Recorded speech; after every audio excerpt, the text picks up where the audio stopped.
اعوذ باللہ من الشیطان الرجیم بسم اللہ الرحمن الرحیم۔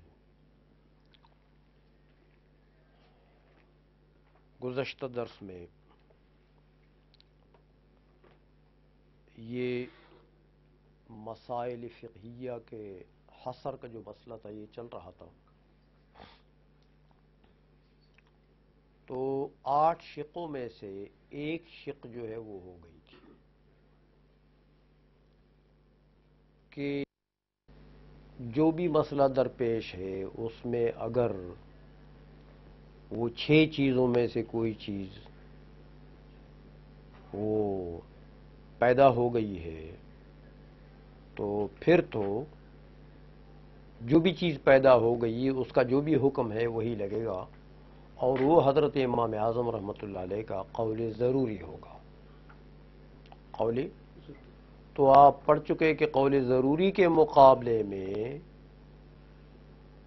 کسی کی تصحیح یا ترجیح یا کسی اور کی کوئی روایت کا کوئی لحاظ نہیں ہے، کیونکہ وہ امام صاحب کا بھی قول ہے، وہ تمام مرجحین کا بھی قول ہے، وہ سب کا قول ہے،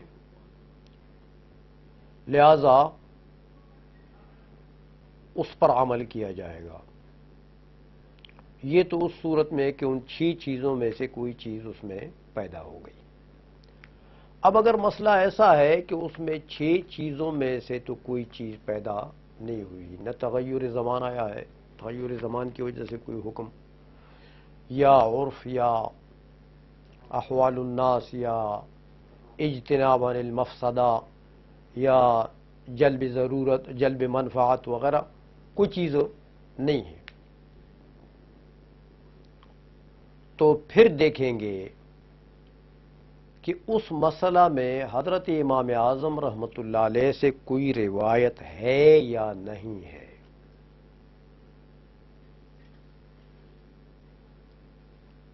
امام اعظم رحمۃ اللہ علیہ سے کوئی قول مروی ہے یا مروی نہیں ہے۔ اگر امام اعظم رحمۃ اللہ علیہ سے کوئی قول مروی نہیں ہے اس مسئلے میں، تو پھر تو بات ہی ختم ہے کہ جب امام صاحب سے کوئی قول ہی مروی نہیں ہے تو لازمی بات ہے کہ اس میں ہم رجوع کریں گے متاخرین جو امام صاحب کے شاگرد ہیں، مجتہدین فی المذہب، ان کی طرف رجوع کریں گے۔ وہ تو مسئلہ بڑا آسان ہے، کیونکہ حضرت امام اعظم رحمۃ اللہ علیہ کی روایت ہی نہیں ہے، قول ہی نہیں ہے، تو اس میں مجتہدین جو ہے فی المذہب ان کے قول کی طرف رجوع کیا جائے گا۔ سمجھ میں آ گئی ہے؟ اچھا، اور اگر روایت امام اعظم سے ہے تو پھر اس کی 2 صورتیں ہیں، یا تو ایسا ہوگا کہ امام اعظم رحمۃ اللہ علیہ سے روایت میں اختلاف ہے، یعنی حضرت امام اعظم رحمۃ اللہ علیہ سے اس مسئلے میں 2-3 اقوال مروی ہیں، روایت میں اختلاف ہے، 2-3 اقوال مروی ہیں، یا اختلاف نہیں ہوگا روایت میں، بس ایک ہی قول ہے۔ سمجھ میں آ گئی ہے؟ اگر روایت میں اختلاف ہے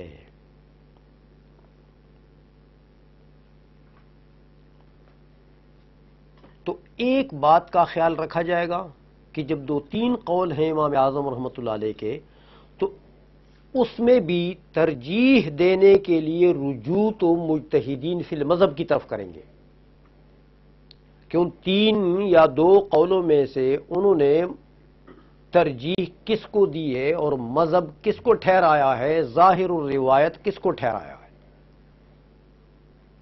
رجوع تو ان کی طرف کریں گے اس میں۔ لیکن ایک بات کا خیال ہو، وہ یہ کہ جو بھی اقوال ہیں حضرت امام اعظم کے 2 ہیں یا 3 ہیں یا کچھ کتنے بھی ہیں، مجتہدین فی المذہب کو ان 2-3 اقوال سے باہر نکلنے کی اجازت نہیں ہے. انہی میں سے کسی ایک کو امام صاحب رحمۃ اللہ کے اقوال میں سے کسی ایک قول کو مفتہ بہی اور ظاہر الروایت اور گویا کہ فتوے اور قضاء کے لیے قابل قبول بنانا ہے. لہذا امام صاحب رحمۃ اللہ علیہ کے قول سے نکلنا نہیں ہے، نکلنا جائز نہیں ہے. تو اگر اختلاف پھر روایت ہے امام اعظم سے تو پھر بھی قول امام اعظم کے اوپر فتویٰ ہوا، کیونکہ باہر تو نکل نہیں سکتے. اور اگر اختلاف پھر روایت نہیں ہے، لیکن یاد رکھیں اعلیٰ حضرت فرماتے ہیں، اور یہ دوسرے فقہاء نے بھی لکھا ہے کہ اختلاف پھر روایت کا کہیں آپ یہ مراد نہ لیں کہ ایک طرف امام اعظم سے جو روایت ہے وہ ظاہر الروایت ہے، اس کے مقابلے میں دوسری روایت جو امام اعظم سے دوسرا قول جو ہے وہ نادر ہے، نادر الروایت ہے. تو اب آپ کو شبہ پڑ جائے کہ وہ یہ تو اختلاف روایت تو امام اعظم سے مروی ہو گیا ہے. نہیں، یہ صورت نہیں ہوگی، یہ اختلاف روایت کی صورت نہیں ہے، کیونکہ جو نادر الروایت ہوتی ہے وہ ظاہر الروایت کے مقابلے میں نہیں آ سکتی ہے. نادر الروایت کا مطلب یہ ہے کہ حضرت امام اعظم رحمۃ اللہ علیہ کا وہ پہلے قول تھا، حضرت امام اعظم رحمۃ اللہ علیہ نے اس سے رجوع کیا، تو اب جو ظاہر الروایت ہے وہی مذہب ہے اور وہی امام اعظم کا قول ہے. لہذا نادر الروایت تو مرجوع عنہ قول ہے، تو وہ تو امام اعظم خود فیصلہ کر چکے ہیں کہ وہ اب قول ہی نہیں رہا امام اعظم کا. ہاں، اگر اختلاف روایت ایسی ہے کہ ظاہر الروایت میں 2 قول ہوں امام اعظم کے یا 3 قول ہوں امام اعظم کے، یہ اختلاف مراد ہے، تو اس صورت میں پھر رجوع کیا جائے گا کن کو؟ مجتہدین فی المذہب کو، امام صاحب کے شاگردوں کی طرف، کہ وہ کس کو ترجیح دیتے ہیں. لیکن ان کے لیے ان 3 یا 2 اقوال سے باہر نکلنا جائز نہیں ہے، انہی میں سے کسی ایک کو منتخب کریں گے. سمجھ میں آ گئی؟ اس لیے اعلیٰ فرماتے ہیں کہ ولا عنی بالاختلاف مجیء النوادر علی خلاف الظاہر. یہ مطلب نہیں ہے اختلاف سے کہ آپ یہ کہیں کہ یہ تو نادر الروایت ہے جناب، اور یہ نادر الروایت جو ہے یہ تو ظاہر الروایت کے مقابلے میں ہے، دیکھو 2 قول آ گئے، یہ نہیں. سمجھ آ گئی؟ فإنما خرج عن ظاہر الروایت مرجوع عنہ، کہ جو ظاہر الروایت سے باہر ہے اس سے تو امام اعظم نے رجوع کیا ہے. کما نص علیہ البحر والخیر والشامی، جیسے بحر الرائق میں خیر الدین رملی نے، علامہ شامی نے اس کے اوپر تصریح فرمائی ہے. سمجھ میں آ گئی؟ لہذا نادر الروایت کو مقابلے میں ظاہر الروایت کے رکھ کے آپ اختلاف بناتے ہیں، یہ اختلاف نہیں، یہ مراد نہیں اختلاف روایت سے. جو ظاہر الروایت ہے بس وہی امام کا قول ہے. وما رجع عنہ لم يبق قولا له، جس سے امام صاحب نے رجوع کیا وہ تو قول ہی نہیں رہا امام صاحب کا. فتثبت، اعلیٰ فرماتے ہیں کہ اس کے اوپر ثابت قدم رہو. یہ مضبوط بات ہے کہ نادر الروایت جو ہے اس سے امام اعظم نے رجوع کیا، لہذا وہ امام اعظم کا قول ہی نہیں رہا، تو وہ ظاہر الروایت کے مقابلے میں نہیں آ سکتا ہے. اختلاف پھر روایت سے مراد ہے کہ ظاہر الروایت میں 2-3 قول امام اعظم سے آ جائیں، تو یہ مراد ہے. تو اس میں مجتہدین فی المذہب کی طرف رجوع کیا جائے گا، لیکن ان کے لیے بھی امام اعظم کے 3 قولوں کو چھوڑ کر کسی 4تھے قول کے ایجاد کی اجازت نہیں ہے. تو پھر بھی امام اعظم کے قول پر فتویٰ ہوا. آئیسوں میں اچھا، اب اگر امام اعظم رحمت اللہ علیہ سے روایت مروی ہے اور اختلاف نہیں ہے. روایت میں امام اعظم سے، یعنی ظاہر الروایت میں امام اعظم سے ایک ہی قول مروی ہے. سمجھ میں آ گئی ہے؟ تو پھر دیکھیں گے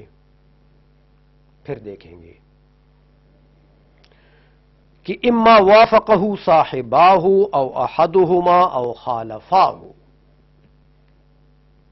پھر 3 صورتیں بنتی ہیں کہ امام اعظم سے تو ایک ہی قول مروی ہے. اب صاحبین کا حال دیکھیں گے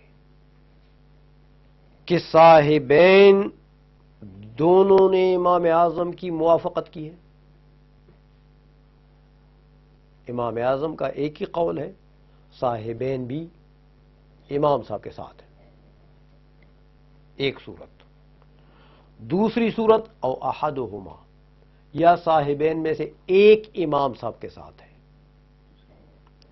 او خالفاہ، یا دونوں نے امام اعظم کی مخالفت کی ہے. کتنی صورتیں ہوئی؟ 3. تو فرماتے ہیں کہ علی الاول العمل بقولہ قطعا. پہلی صورت میں کہ امام صاحب سے ایک ہی روایت ہے، صاحبین بھی ساتھ ہیں، تو پھر تو قطعی طور پر فتویٰ ہے امام صاحب کے قول پر، اس میں تو پھر کوئی گنجائش ہی نہیں. سمجھ میں آ گئی ہے؟ اچھا. ولا يجوز لمجتہد فی المذہب، مجتہد فی المذہب کے لیے جائز ہی نہیں ہے ان یخالفہم، کہ تینوں کی مخالفت کریں، جائز ہی نہیں. الا فی سور سنیہ، الا مگر جو استثناء کی صورتیں ہیں وہ 6 عوارض اگر آ جائیں. سمجھ آئی؟ وہ تو مستثنیٰ ہے نا. تو ان صورتوں میں عن الحوامل الستہ، وہ جو 6 ہیں، فإنه ليس خلافهم بل في خلافه خلافهم. کیونکہ وہ تو امام اعظم کا قول ضروری ٹھہرا، تو اگر اس کی مخالفت یہ کریں گے تو یہی ان کے بھی خلاف ہے. یہ تو اپنے قول کی خلاف کر رہے ہیں. سمجھ میں آ گئی ہے؟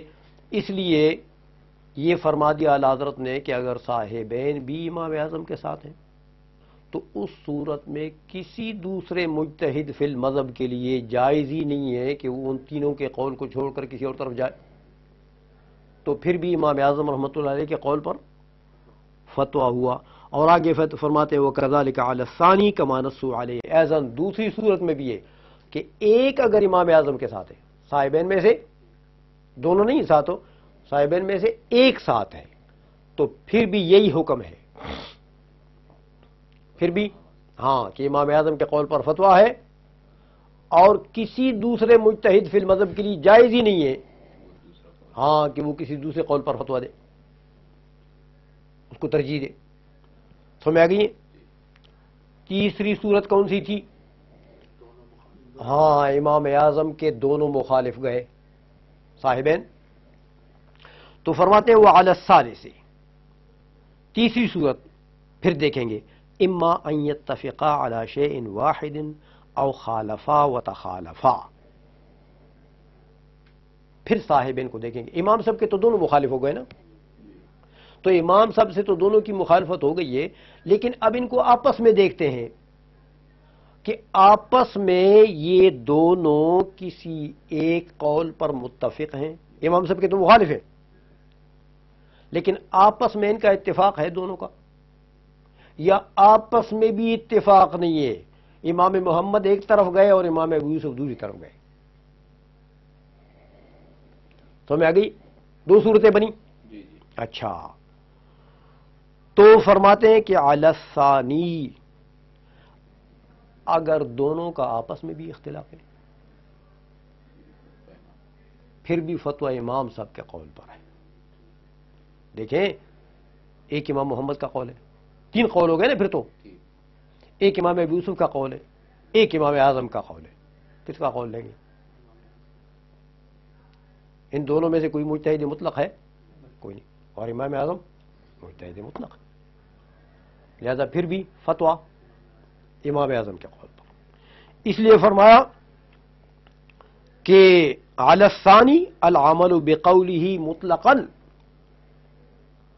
اگر وہ دونوں آپس میں بھی مختلف ہیں تو پھر مطلقاً فتویٰ کن کے قول پر ہے؟ حضرت امام اعظم کے قول پر. وعلی الاول، اور پہلی صورت میں اگر آپس میں یہ دونوں متفق ہیں کسی ایک قول پر، امام اعظم کے تو مخالف ہیں لیکن آپس میں اتفاق ہے، کسی ایک قول پر متفق ہیں، پھر دیکھیں گے اب کہ ٹھیک ہے یہ دونوں تو ایک چیز پر متفق ہو گئے ہیں، اب نچلے اصحاب ترجیح کو دیکھتے ہیں کہ کیا اصحاب ترجیح، بات تو آ گئی دو، ایک امام اعظم کا قول ہو گیا، ایک ان دونوں کا قول ہو گیا، اب دو قول رہ گئے نا، یہ دونوں تو آپس میں متفق ہیں تو قول ہو گئے دو. اب دیکھتے ہیں کہ پچھلے جو اصحاب ترجیح ہیں وہ صاحبین کے قول کی ترجیح پر متفق ہیں یا امام اعظم کے قول کی ترجیح پر متفق ہیں، یا اصحاب ترجیح بھی تقسیم ہو گئے ہیں، ان میں بھی اختلاف ہو گیا. بعض امام اعظم کے قول کو ترجیح دیتے ہیں، یہ تین کے علاوہ کی بات پڑے گی جو بعد میں آنے والے ان کی بات کر رہے ہیں. ہاں نا، یعنی وہ دونوں تو آپس میں متفق ہیں نا، وہ تو دونوں آپ ایک قول پر متفق ہوئے، امام اعظم کا دوسرا قول ہے، سمجھ آ گئی؟ تو قول ہوئے میدان میں کتنے؟ دو. تو اب پچھلے جو اصحاب ترجیح ہیں جو ترجیح دیتے ہیں کسی قول کو، ان اصحاب ترجیح کی بات ہو رہی ہے کہ وہ صاحبین کے قول کو ترجیح دینے پر متفق ہیں یا امام اعظم کے قول کو ترجیح دینے پر متفق ہیں، یا وہ آپس میں ترجیح دینے پر کسی کو بھی متفق نہیں ہے بلکہ ان کے آپس میں اختلاف ہے. ہاں اختلاف ہے ان کے، بعض اس کو ترجیح دیتے ہیں بعض اس کو ترجیح دیتے ہیں. اور پچھلی آخری صورت یہ کہ اولیاتی ترجیح شیء منہما، یا انہوں نے کسی کو ترجیح دی نہیں، سو گئے. سمجھ میں آ گئی ہے کتنی صورتیں ہو گئی؟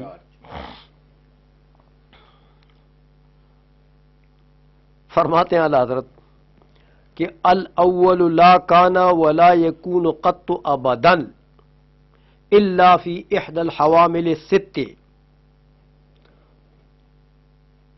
اعلی حضرت فرماتے ہیں کہ پہلی صورت کون سی تھی کہ مرجحین متفق ہو جائیں صاحبین کے قول کو ترجیح پر، صاحبین بھی آپس میں متفق ہیں ایک قول پر، پچھلے مرجحین بھی متفق ہو گئے کس پر؟ صاحبین کے قول کی ترجیح پر. امام صاحب کے قول کو چھوڑ کر سارے مرجحین صاحبین کے قول پر متفق ہو گئے کہ اس کو ترجیح دے. اعلی حضرت فرماتے ہیں کہ لا کان ولا یکون قط، یہ صورت نہ کبھی ہوئی ہے نہ کبھی ہوگی کہ صاحبین آپس میں بھی کسی قول پر متفق ہوں اور سارے مرجحین جو ہے وہ ان کے قول کو ترجیح، امام صاحب کے قول کو چھوڑ کر ان کے قول کی ترجیح پر متفق ہوں. لا کانا ولا یکون، سمجھ آئی؟ نہ کبھی ہوئی ہے یہ صورت نہ ہوگی. ہاں الا فی الحوامل، الا فی احد الحوامل الست، ہاں وہ جو 6 چیزیں ہیں تو اس میں ہو سکتی ہے، لیکن وہ 6 چیزیں تو وہ تو امام صاحب کا قول ضروری ہو گیا، پڑھ چکے ہیں آپ، سمجھ؟ تو جب ان 6 چیزوں میں ہوگا تو وحینئذ نتبعہم، ان چیزوں میں تو ہم اتباع کریں گے پھر ان کی، کیونکہ تو امام صاحب کا قول ضروری ہے. لأنه قول امامنا بل ائمتنا الثلاثه رضی اللہ تعالی عنہم سوریا لہما وضروریا لہو. سمجھ آ گئی؟ تو وہ تو امام اعظم حضور کا قول ضروری بن گیا، صاحبین کا تو قول سوری ہے، لیکن امام صاحب کا تو قول ضروری ہے. تو وَإِن جَهَدَ أَحَدٌ غَايَةَ جُهْدِهِ أَن يَسْتَخْرِجَ فَرْعًا مِنْ غَيْرِ السِّتِّ أَجْمَعَ فِيهِ الْمُرَجِّحُونَ عَنْ آخِرِهِمْ عَلَى تَرْكِ قَوْلِهِ وَاخْتِيَارِ قَوْلِهِمَا فَلَنْ يَجِدَنَّهُ أَبَدًا وَلِلَّهِ الْحَمْدُ. سمجھ؟ اگر کوئی شخص یہ کوشش کرے کہ اس کے لیے کوئی ایسی جزی نکالے، کوئی ایسا جزیہ نکالیں، ہاں اس کے پیچھے لگ جائے، ایسا جزیہ نکالیں کہ جہاں صاحبین بھی ایک قول پر متفق ہوں اور تمام مرجحین بھی ان کے قول، امام صاحب کے قول کو چھوڑ کر ان کے قول کو ترجیح دینے پر متفق ہوں، تو کتنی بھی کوشش کریں، کتنی بھی کوشش عن آخرہم علی ترک قولی و اختیار قولہما فلن یجدنہ ابدا، تو ابد الآباد تک بھی ایسا جزیہ نہیں نکال سکیں گے. اس کو کہتے ہیں علم. کتنی اعلیٰ حضرت کی کتنی عمیق نگاہ ہے کہ پوری فقہ میں ایسا قول کوئی نہیں نکال سکے گا. یہ علم ہے اللہ تعالیٰ نے جو عطا فرمایا ہے. سمجھ آ گئی ہے؟ اچھا، تو یہ صورت یہ تو بھائی معرض وجود میں ہی نہیں ہے. پوری فقہ کے اندر ایسا قول تو کوئی ہے ہی نہیں. اچھا، باقی رہی بات دوسری کہ امام اعظم کے قول پر سارے مرجحین متفق ہو جائیں. والثانی ظاہر ان العمل بقولہ اجماعا. جب سارے مرجحین امام اعظم کے قول پر متفق ہو گئے، اب تو پھر بات ہی اور کوئی نہیں رہی، تو پھر تو اجماعی بات ہو گئی کہ امام اعظم کے قول پر عمل ہے. لا ينبغی ان ينتطق فیہ عنزان. ہاں، لائق ہی نہیں ہے کہ وہاں دو افراد آپس میں اس بات میں اختلاف کریں، کیونکہ جب سارے مرجحین جو ہے وہ آ گئے اور وہ بھی امام اعظم کے قول کو ترجیح دے رہے ہیں، تو پھر کس کو اس میں اختلاف کرنے کی گنجائش رہ گئی ہے؟ فالمسائل الى هنا لا خلاف فیہا. یہاں تک تو جو مسائل ذکر ہوئے، ایک صورت تو ان میں سے ایسی ہے کہ جو موجود ہی نہیں ہے. باقی صورتیں آپ پڑھ چکے ہیں کہ تمام صورتوں میں فتوی امام صاحب کے قول پر آ گیا. اچھا، وفیہا جمیعا العمل بقول الامام مہما وجد. جہاں بھی امام کا قول ایسی صورتوں میں موجود ہوگا تو امام صاحب کے قول پر فتوی ہے. بقی الثالث، تیسری صورت رہ گئی. تیسری صورت کیا تھی؟ ہاں، کہ مرجحین بٹ گئے. ہاں، کس نے امام صاحب کے قول کو ترجیح دی، کسی نے صاحبین کے قول کو ترجیح دی، یا سرے سے انہوں نے ترجیح دی نہیں، اس کو بھی اس میں داخل کر دیا. ہاں سمجھ، یا بٹ گئے، اصحاب ترجیح بٹ گئے. بعض نے امام صاحب کے قول کو ترجیح دی، بعض نے صاحبین کے قول کو ترجیح دی، یا مرجحین نے ترجیح دی نہیں ہے، ترجیح کا قول ہی نہیں موجود کتابوں میں. امام صاحب کا قول موجود ہے، صاحبین کا قول موجود ہے، مرجحین نے کسی کو بھی ترجیح نہیں دی، یا بٹ گئے، بعض نے اس کو دی، بعض نے اس کو دی. سمجھ آ گئی؟ کہتے بقی الثالث وهو الثامن ثمانیۃ من هذه الشقوق. ان 8 شقوق میں سے 8ویں شق ہے. یہ 8 ہو گئے نا. اچھا، فهو الذی اتی فیہ الخلاف. تو کہتے یہ صورت ایسی ہے کہ جس میں علماء نے اختلاف کیا ہے. سمجھ؟ فقیل ہنا ایضاً لا يتخیر حتی للمجتہد بل یتبع قول الامام. بعض نے تو یہ کہا کہ اس صورت میں بھی مجتہد اور مقلد دونوں میں سے کسی کو اختیار نہیں ہے کہ امام کے قول کو وہ چھوڑ دے اور صاحبین کے قول کی طرف وہ دے فتویٰ.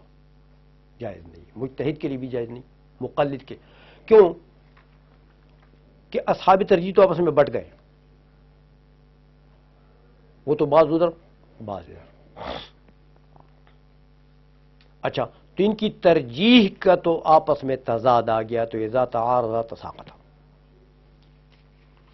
ترجیح کو تو پیچھے کرو، اس کا تو کوئی اعتبار نہیں رہا. اب مقابلہ آ گیا امام صاحب کے قول کا اور صاحبین کے قول کا، تو پھر اصل امام صاحب کا قول ہے. لہذا بعض نے تو یہ قول فرمایا کہ یہاں پر مجتہد کو بھی اختیار نہیں کہ وہ امام صاحب کے قول کو چھوڑے اور صاحبین کے قول کی طرف فتویٰ دے.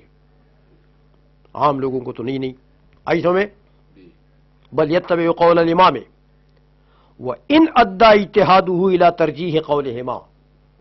ہاں، اگرچہ کسی مجتہد کا اجتہاد ترجیح صاحبین کے قول کو دے، پھر بھی اس کے لیے جائز نہیں ہے ہاں کہ وہ صاحبین کے قول پر فتویٰ دے، جبکہ مقابلے امام اعظم کا قول پڑا ہے تو نہ مجتہد کے لیے جائز ہے کہ وہ صاحبین کے قول کو ترجیح دے، نہ مقلد کے لیے جائز ہے، بلکہ امام اعظم کے قول کی اتباع واجب. ایک قول تو یہ ہے. دوسرا قول وقیلا بل یتخیر مطلقا. دوسرا قول یہ کہ نہیں یار، دونوں کو اختیار ہے.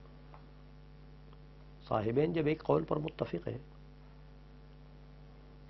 بعض مرجحین نے ان کے قول کو ترجیح دی، بعض نے امام صاحب کے قول کو ترجیح دی، یا کسی نے ترجیح دی نہیں کسی کو.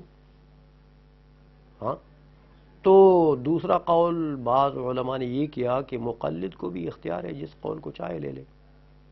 مجتہد کو بھی اختیار ہے، جس قول کو چاہے لے لے. مطلقاً اختیار ہے. مطلقاً کا یہ مطلب ہے. سمجھ میں آ گئی ہے؟ بل یتخیر مطلقاً ولو غیر مجتہد. اگرچہ وہ مجتہد نہ بھی ہو، یعنی عام مولوی ہو، تو مولوی صاحب کو بھی اختیار ہے کہ وہ جس کو چاہے اختیار کرے. لیکن اعلیٰ حضرت فرماتے ہیں یہ دو قول تو ہیں اس میں، علماء کا یہ دو قول تو ہیں، لیکن فرماتے ہیں کہ والذی اتفقت کلماتہم علی تصحیحہ التفصیل. کہتے ہیں فقہا کی کلمات جس کی تصحیح پر متفق ہیں وہ ان دونوں قولوں میں سے ایک بھی نہیں ہے. وہ تیسری چیز ہے، وہ تفصیل ہے. سمجھ میں آ گئی ہے؟ وہ کیا ہے کہ بِأَنَّ الْمُقَلِّدَ يَتَّبِعُ قَوْلَ الْإِمَامِ وَأَهْلَ النَّظَرِ قُوَّةَ الدَّلِيلِ. کہ اگر مفتی مجتہد ہے تو ٹھیک ہے، وہ اہل نظر ہے، وہ دلیل میں نظر کرنے کا اہل ہے، لہذا اس کو قوت دلیل کی اتباع کرنی چاہیے، اس کو دلیل پر رکھنا چاہیے کہ امام صاحب کے قول کی دلیل قوی ہے، اس پر فتویٰ دے. صاحبین کے قول کی دلیل قوی ہے، اس پر فتویٰ دے. مجتہد کو کیا کام کرنا ہے؟ قوت دلیل، کیونکہ یہ اہل نظر ہے، دلیل میں نظر کرنے کا اہل ہے. باقی رہا مقلد، تو مقلد کس کا مقلد ہے؟ صاحبین کا تو نہیں ہے، وہ تو امام صاحب کا مقلد ہے. لہذا مقلد کے لیے امام صاحب کے قول کو چھوڑنا جائز نہیں ہے، تو مقلد کے لیے یہاں بھی امام صاحب کے قول پر فتویٰ دینا ہے. بات سمجھ میں آ گئی ہے؟ 8 صورتیں ہوئی. اب اس کا ذرا انہوں نے نقشہ بنایا ہوا ہے، یہ سمجھ لیں یہ بڑا آسان ہے، بڑا آسان کر دیا انہوں نے. آپ کے اس میں نہیں ہے؟ ہوگا، ہونا تو چاہیے. نہیں، ادھر ہی ہونا چاہیے، یہ جہاں یہ بات ختم ہوتی ہے نا. نہیں ہے؟ اوہ. اچھا آپ کی کرسیاں ذرا ادھر کریں، میرے پاس آ جائیں.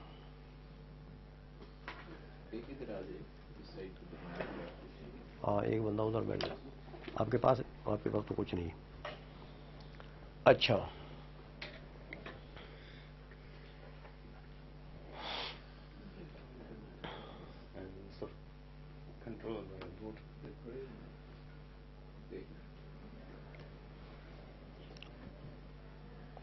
دیکھیں، سب سے پہلے مسئلہ اختلافیہ میں پہلے نقطے پر انہوں نے مسئلہ اختلافیہ لکھ دیا. اچھا اس میں دو صورتیں ہیں، یا 6 اسباب میں سے کوئی ہے یا نہیں ہے. دیکھو ادھر نمبر 1 6 اسباب میں سے کوئی ہے، نمبر 2 نہیں ہے، 6 اسباب میں سے کچھ نہیں ہے. تو 6 اسباب میں سے کوئی ہے تو اس کا حکم نیچے لکھ دیا، حکم سبب پر جو امام کا قول ضروری ہے. پڑھ لیا آپ نے، اس کا تو یہ حکم ہو گیا. اچھا نہیں ہے، اگر اس میں 6 چیزوں میں سے کوئی نہیں ہے، وہ آج شروع ہوا.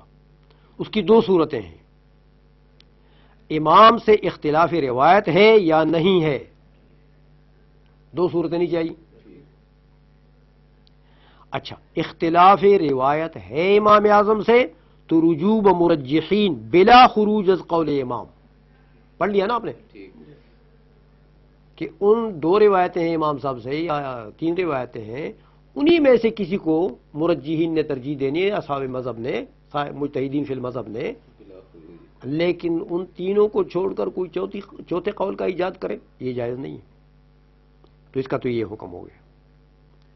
اچھا اب اگر امام صاحب سے اختلافی روایت نہیں ہے، ایک ہی روایت امام صاحب سے مروی ہے، تو اس کی پھر 3 صورتیں آپ نے پڑھ لی. صاحبین موافق امام ہیں، دونوں امام صاحب کے موافق ہیں، تو تینوں اکٹھے ہو گئے نا، تو اس کا حکم نیچے لکھ دیا، عمل بقول امام. اس کا بھی ہو گیا. ایک ساتھ ہے صاحبین میں سے، تو پھر بھی دونوں کا حکم ہے ایک، عمل بقول امام. دیکھ لیا. اچھا دونوں مخالف ہیں اگر،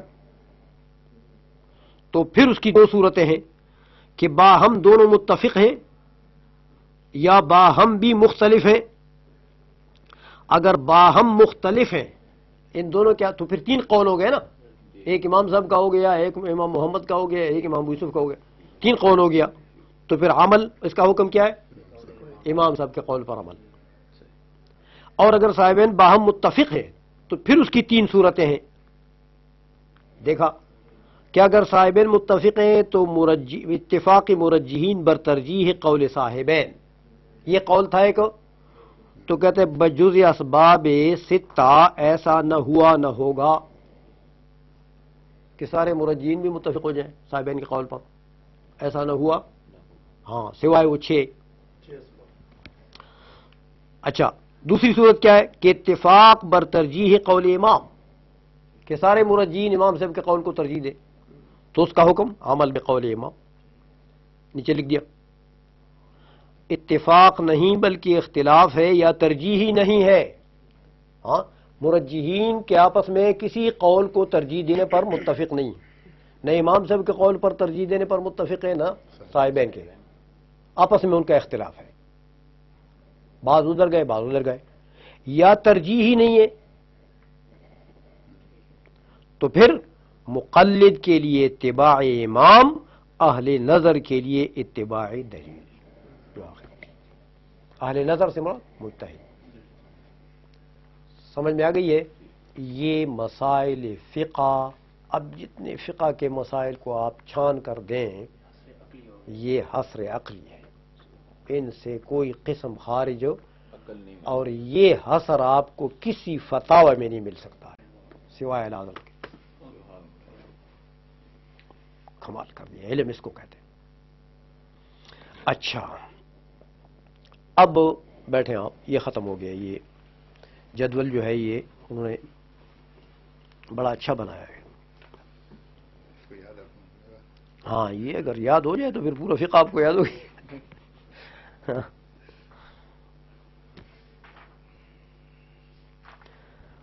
حالات فرماتے ہیں فقد التأمت الكلمات الصحيحة المعتمدة جميعا على أن المقلد ليس له إلا تقليد الإمام وإن أفتى بخلافه مفت أو مفتون. فرماتے ہیں کہ تمام کلمات فقہا اس بات پر متفق ہو گئے کہ مقلد کو امام کے قول پر فتویٰ دینا ہے. ان 8 صورتوں کو آپ نے دیکھ لی. امام کی تقلید کرنی ہے، امام کے قول پر فتویٰ دینا ہے. وَإِنْ أَفْتَى بِخِلَافِهِ مُفْتٍ أَوْ مُفْتُونَ. ہاں، اگر اس کے خلاف پر کسی مفتی یا کئی مفتیوں نے فتویٰ دیا بھی ہو، پھر بھی مقلد کے لیے جو چیز ضروری ہے وہ کیا ہے؟ قول امام. امام کا مقلد ہے وہ.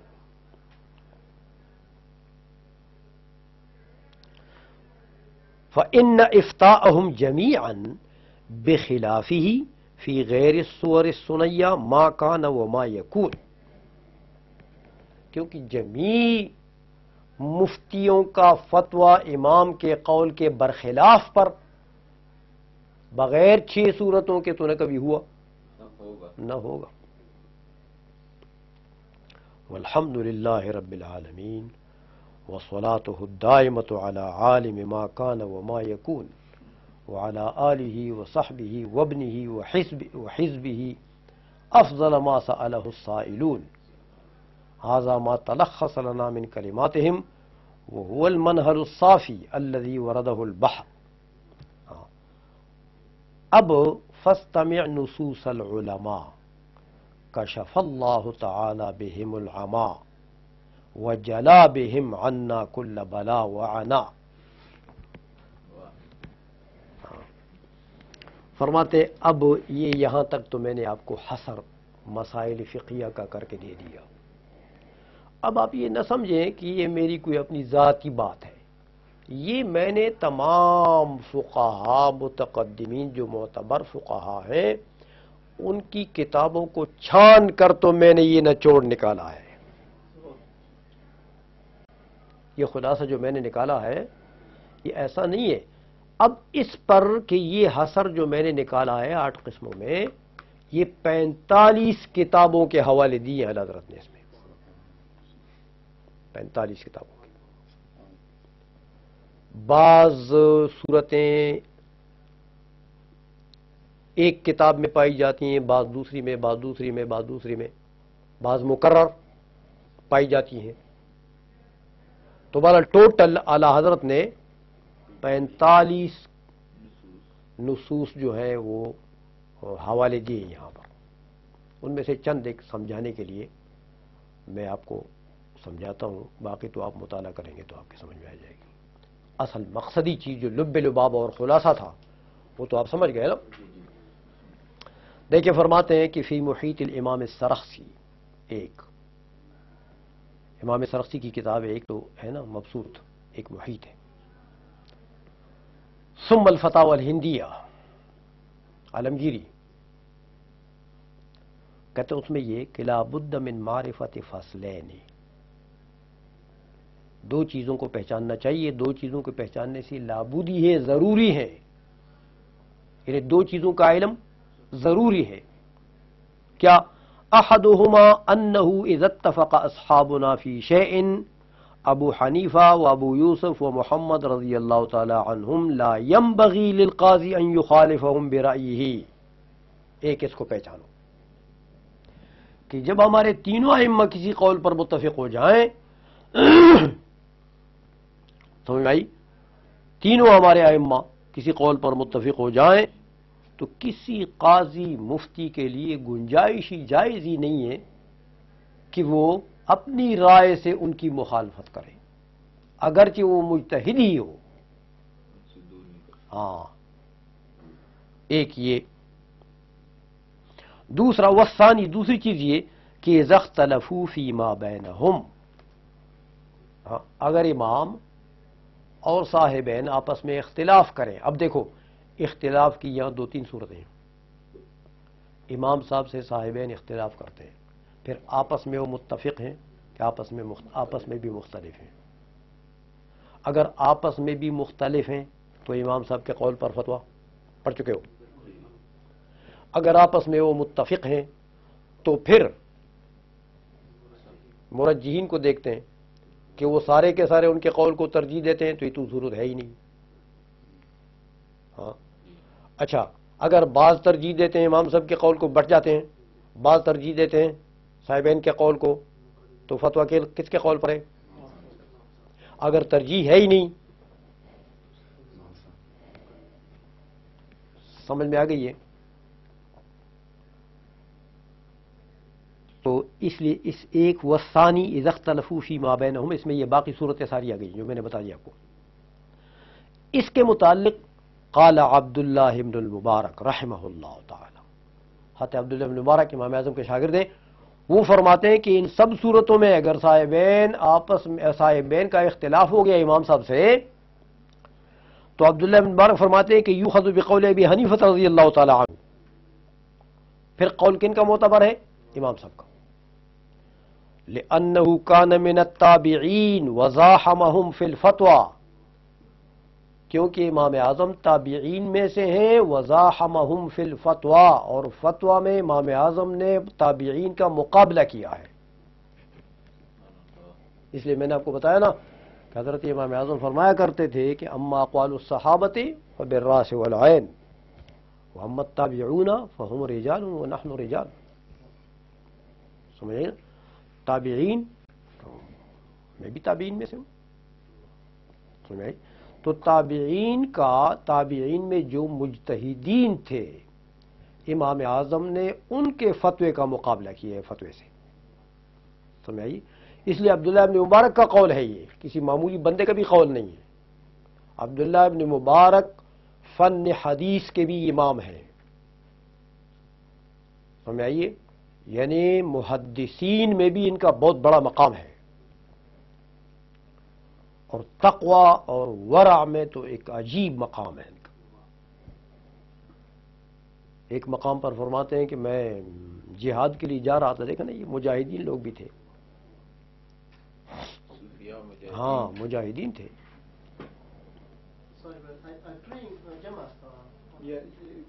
میں جہاد کے لیے جا رہا تھا تو میرا گھوڑا جو بیمار ہو گیا، لیٹ گیا، گر گیا. بڑا پریشان ہوا میں کہ یہ میں تو جہاد سے رہ جاؤں گا. ساتھی چلے گئے. فرماتے میں نے دیکھا کہ اتنے میں ایک بڑا خوبصورت شخص جو بڑا طیب الرائحہ، اس کے بدن کی خوشبو تھی، وہ نمودار ہوا. مجھے کہنے لگے کہ کیا جانا چاہتے ہیں آپ، جہاد میں شامل ہونا چاہتے ہیں؟ اور میں نے کہا ہاں کیوں نہیں، شامل آیا ہوں اس لیے. فرمایا وہ چند کلمات انہوں نے پڑھے اور گھوڑے کے سر سے لے کے دم تک کے پیٹھ پر ایسا ہاتھ پھیر دیا. تو پیٹھ جب دم تک ہاتھ گیا نا، گھوڑا اٹھ گیا. فرمان لے کے مجھے سوار ہو گیا. جا، کہتے میں سوار ہو گیا اور ساتھیوں کو مل گیا. خیر وہاں جہاد کیا، جب جہاد کیا، غلبہ حاصل کیا، فتح ملی، تو اس کے بعد میں دیکھتا ہوں کہ پھر وہی شخص ہے. تو مجھے کہنے لگے کہ کام ہو گیا. میں کہا یہ ہو گیا. تو میں نے اس کو قسم دی کہ اللہ کی قسم ہے تجھے، مجھے بتاؤ تو کون ہے. ادھر بھی ہماری مدد کے لیے آئے ہیں آپ، ادھر بھی ہیں آپ، کون ہے آپ؟ تو کہتے ہیں انہوں نے ایک چھلانگ لگائی، اور چھلانگ لگانے کے بعد اس کے پیر کے نیچے میں نے دیکھا تو زمین سرسبز ہو گئی. ہاں میں سمجھ گیا کہ خضر علیہ السلام اس قسم کے آدمی تھے. تو بہرحال تقوی کا یہ عالم تھا کہ ایسے ایسے لوگوں سے لقاء اور ملاقاتیں ہوتی تھی. تو بہرحال یہ دو قول یہاں پر دیکھیں نا، امام سرخسی نے نقل تو دو قول کیے ہیں، لیکن ان دو قولوں کے درمیان کافی اقوال آ گئے. یہ جو ماقبل کی شقیں ہیں نا. ہاں اچھا، اب اعلیٰ حضرت فرماتے ہیں کہ زاد العلامۃ قاسم فی تصحیحہ، قاسم ابن قتلبغا. ہاں ہاں انہوں نے اس پر اضافہ کیا تھوڑا سا. ثم شامی فی رد المختار، ہاں شامی نے بھی اسی قول کو نقل کیا ہے. فقوله اصد واقوى،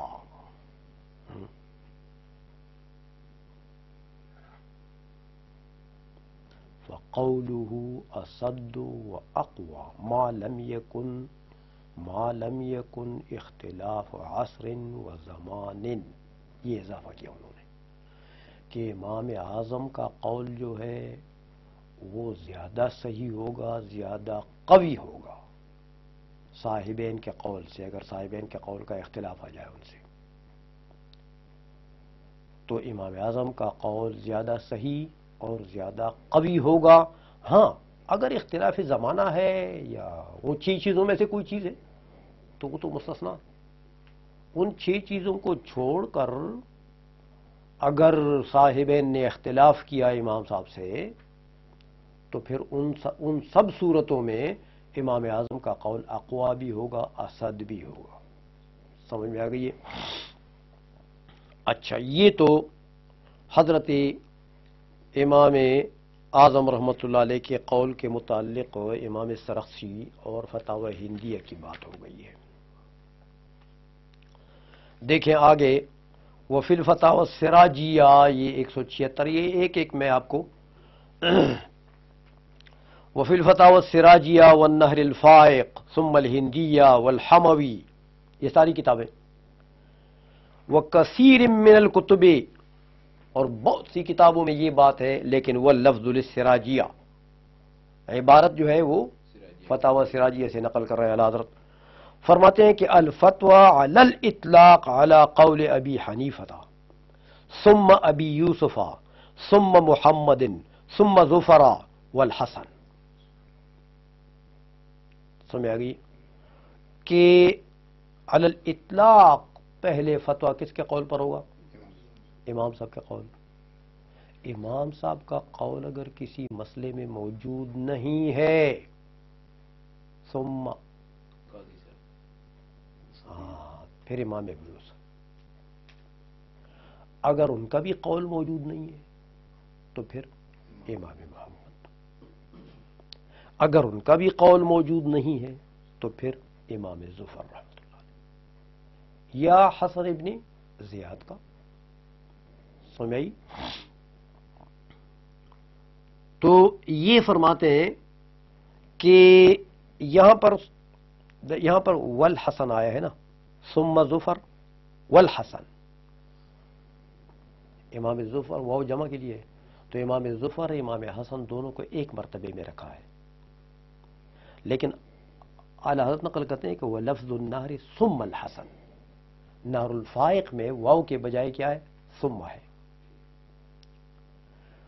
اعلی حضرت فرماتے ہیں اقول وہو حسن، یہ جو ثم کا لفظ ہے نہر والا یہ زیادہ اچھا ہے. فإنما كانت الظفر مما لا ينكر، کیونکہ امام ظفر کا مقام جو ہے اس کا انکار نہیں کیا جا سکتا، وہ حضرت حسن ابن زیاد سے رتبے میں زیادہ ہے. سمجھ میں آ گئی؟ اس لیے یہ ترتیب اگر ثم کے ساتھ ہو تو زیادہ اچھا ہے. لیکن قال شامی نے کہا کہ الواو ہی المشہورۃ فی الکتب، کتابوں میں زیادہ مشہور اس عبارت میں واو ہے، ثم نہیں ہے. لیکن بہرحال اعلیٰ حضرت نے تحسین کر دی ہے ثم والی کی، کہ چونکہ امام ظفر کا مقام حضرت حسن ابن زیاد سے زیادہ ہے اس لیے ثم کا لفظ زیادہ مناسب ہے. واو بھی ہو تو کوئی غلط نہیں ہے، واو غلط نہیں ہے، لیکن ثم حسن ہے. ہاں سمجھ میں آ گئی؟ ومان الترتیب، یہ جو ثم آیا ہے ہاں کہ امام اعظم کا قول اس کے بعد امام ابو یوسف کا، اس کا کیا مطلب ہے؟ کہتے ترتیب کا مطلب یہ کہ اذا لم یجد قول الامام، جب مفتی کو امام کا قول نہ ملے تب جا کے جانا پڑے گا امام ابو یوسف. ایسا نہیں کہ امام صاحب کا قول چھوڑ کر تو امام ابو یوسف کا قول پڑھے. سمجھائی؟ ہاں رأیت الشامی صرح به فی شرح عقودہ، میں نے دیکھا ابن عابدین شامی کو کہ اس نے جو رسم المفتی پر اپنا عقود رسالہ لکھا ہے نا، وہاں انہوں نے تصریح فرمائی حیث قال، یہ فرمایا کہ اذا لم یوجد للامام نص یقدم قول ابی یوسف ثم محمد، تو یہ دیکھیں کہ امام اعظم کا قول نہ ملے تو پھر جا کے امام ابو یوسف کے قول کو مقدم رکھا جائے گا باقیوں پر۔ امام ابو یوسف کا قول اگر نہ ملے تو پھر جا کر امام محمد کے قول کو مقدم رکھا جائے گا باقیوں پر۔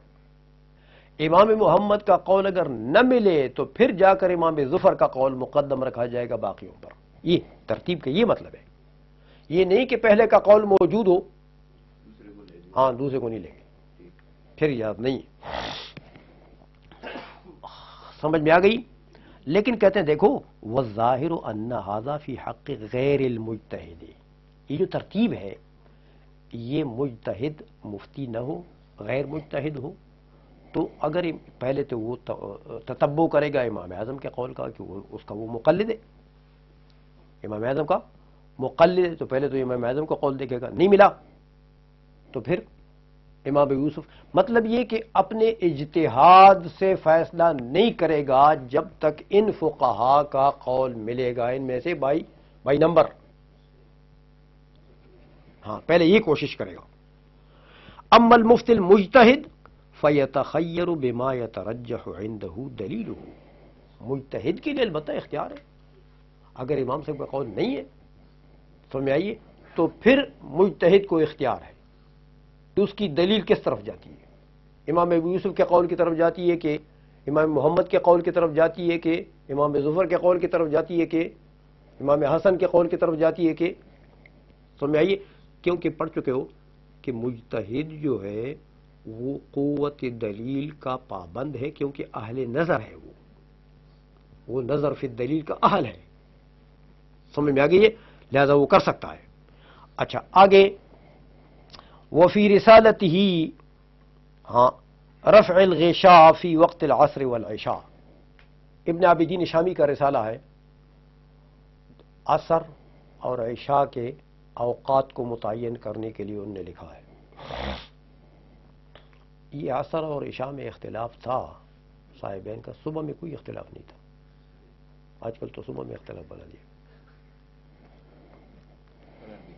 ہاں عصر میں فقہا کا اختلاف تھا کہ بھائی وہ ایک ذل ہاں شروع میں کہ سورج جو ہے وہ مثلین تک پہنچے تو عصر کا وقت شروع ہوتا ہے یا ایک مثل سے شروع ہوتا ہے، سمجھ؟ تو حضرت امام اعظم کا قول کیا ہے کہ مثلین تک پہنچے، سایہ جو زوال ہے اس کو نکال کر باقی ہر شے کا سایہ کتنا ہو جائے، دو چند، اس کے دو چند مثلین،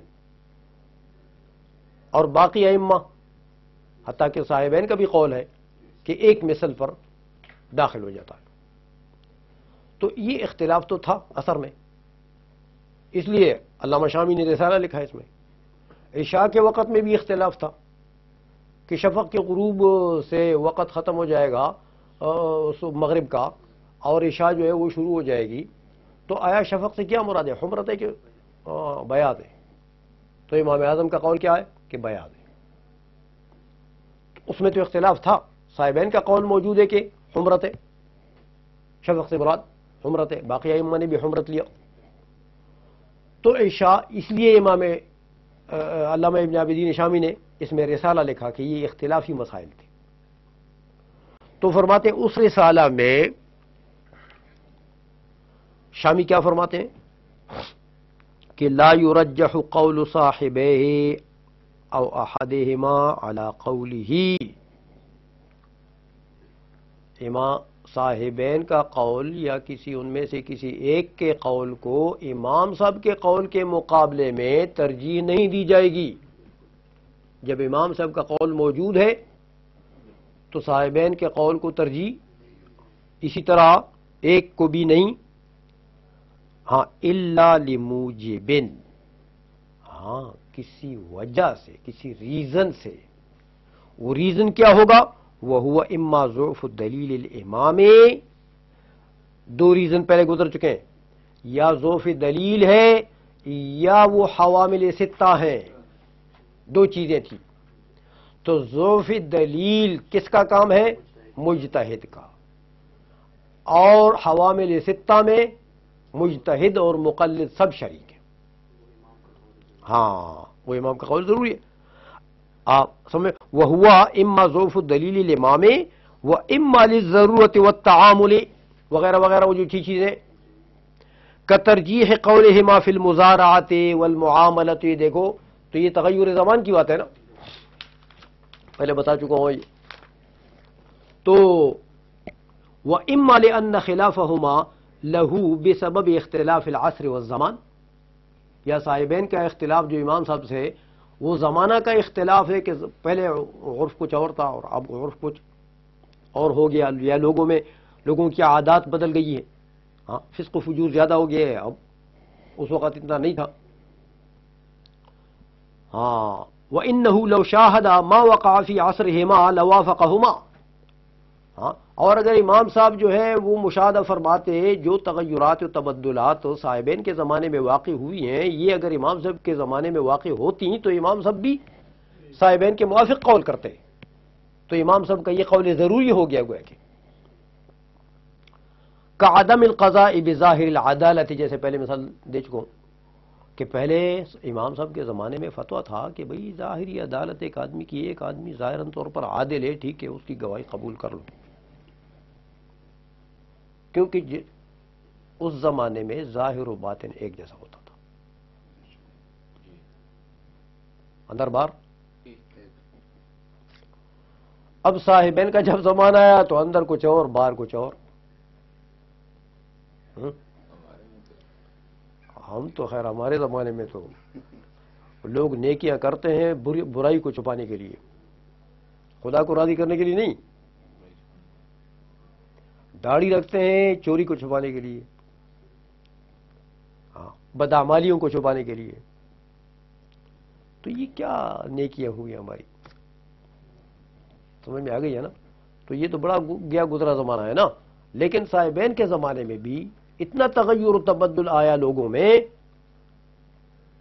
کہ وہ امام صاحب کے جو فتویٰ تھا کہ بھئی ظاہری عدالت کے اوپر فتویٰ دیا جائے گا اور قضا شاہد جو ہے وہ شاہد کی شہادت قبول ہوگی، ظاہری عدالت اگر اس میں ہے تو قابل قبول ہے وہ شہادت اس کی، صاحبین نے کہا نہیں، اب اتنا فرق آگے دیکھیں، یہ ظاہری عدالت جو ہے یہ اس سے کام نہیں چلے گا۔ یہ امام صاحب کو- ہاں یہ امام صاحب کا قول تھا کہ ظاہری عدالت پر فتویٰ دو، شہادت قبول کرو، لیکن صاحبین نے کیا کہا؟ تو یہ اختلاف زمانہ ہے کہ لوگوں میں اتنا اختلاف آ گیا کہ ظاہر کچھ اور باطن کچھ اور، اس لیے فرمایا اب تزکیہ سری بھی کرو، ظاہری عدالت پر ہاں انحصار نہیں ہے شہادت کے قبول کا، بلکہ تزکیہ سری بھی کرو، سیکرٹ انویسٹیگیشن بھی کرو، سمجھ میں آئیے؟ تو وہ صاحبین نے فتویٰ دیا کہ ایک خفیہ جواسیس کے ذریعے سے بھی اس کے محلے میں، اس کے گھر میں، یہ اس کے معاملات جن لوگوں کے ساتھ پڑھتے ہیں، بزنس مین ہے تو بزنس مینوں کے ساتھ اس کے معاملات پڑھتے ہیں، مولوی ہے تو مولویوں کے ساتھ، سمجھ آئی؟